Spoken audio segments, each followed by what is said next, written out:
इस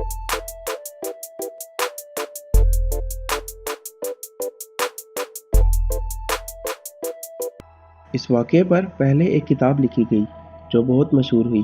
फिर 1973 में एक मूवी बनी जिसने दुनिया भर में लाखों अफराद को खौफज़दा करके रख दिया। इतना ज़्यादा कि अक्सर लोग सिनेमा में ये देखकर बेहोश हो गए। इसकी वजह ये थी कि ये हादसा ही इतना खौफज़दा था। आगे बढ़ने से पहले आपसे गुजारिश है कि हमारे चैनल को सब्सक्राइब करके बेल के आइकन को ज़रूर क्लिक कर लें ताकि आगे आने वाली वीडियोस आप तक पहुंच पाएँ। शुक्रिया। 1949 में एक 14 साल के बच्चे पर जिन्नात का साया हो गया। इन जिन्नात को निकालने के लिए इसके घर वालों ने 2 प्रीस्ट को बुलवाया। शुरू में वो अपने साथ एक डॉक्टर को भी लाए जिसने ये चेक किया कि कहीं इसे कोई दिमागी बीमारी तो नहीं, क्योंकि इसके जिस्म पर मुख्तलिफ किस्म के ज़ख्मों के निशान भी थे। हो सकता था कि ये दिमागी तौर पर बीमार होता और अपने आप के साथ खुद ही ये कर रहा होता। मगर ये बच्चा जिस आवाज़ में बात कर रहा था और उस वक्त इसमें जितनी ताकत थी, वो देखकर डॉक्टर डर गया और प्रीस्ट को यकीन हो गया कि इसमें जिन्नात है। डॉक्टर के चेक करने के दौरान उस बच्चे को गुस्सा आ गया और वो भयानक आवाज़ में चिल्लाने लगा। फिर उसने एक हाथ से बेड उठाया और डॉक्टर की तरफ फेंका।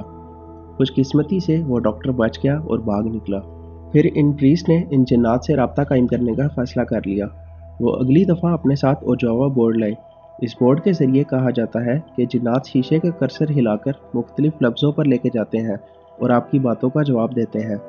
उस बच्चे का हाथ उन्होंने इस पर रखा और सवालात पूछना शुरू कर दिए। इन्हें मालूम हुआ कि इसके अंदर एक जिन है जो बहुत ताकतवर है और वो किसी भी सूरत इसका पीछा नहीं छोड़ने वाला। उसके बाद इन प्रीस्ट ने एक्सॉर्सिज्म करने का फ़ैसला कर लिया। एक्सॉर्सिज्म एक ऐसा अमल होता है जिसमें कुछ मखसूस अल्फाज बोले जाते हैं जिससे कहा जाता है कि जिन्नात को तकलीफ़ होती है, और इस दौरान जो शख्स ये अल्फाज बोल रहा होता है उसे रुकना नहीं होता, वरना जिन उस पर हमला कर सकता है। इस अमल के लिए उन्होंने इस बच्चे को बेड के साथ बांध दिया और फिर ये अल्फाज बोलने लगे।